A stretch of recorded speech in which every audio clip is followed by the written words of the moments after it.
And egg masala పొడి ఎలా prepare చేసుకోవాలో చూద్దామండి. ముందుగా కరివేపాకుని బాగా వాష్ చేసి బాగా ఎండనివ్వండి.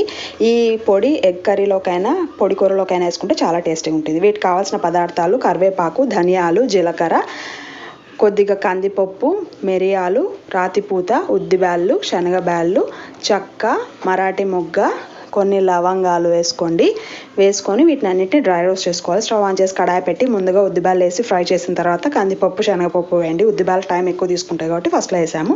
తర్వాత ఇవి వేగిన తర్వాత ధనియాలు కూడా వేయండి.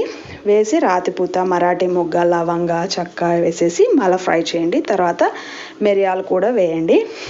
వేసి ఫ్రై చేసుకున్న తర్వాత ఇప్పుడు కొద్దిగా జీలకర్ర వేసాము కదా, జీలకర్ర కూడా వేసి లాస్ట్ కరివేపాకు వేసి బాగా ఫ్రై చేసి స్టవ్ ఆఫ్ చేసి చల్లారనివ్వండి. చూడండి బాగా వేగిపోయి ఇప్పుడు స్టవ్ ఆఫ్ చేసి చల్లారనివ్వండి. చల్లారిన తర్వాత మిక్సీ జార్లో వేసుకొని పొడి చేసుకుంటే మన ఎగ్ మసాలా పొడి రెడీ.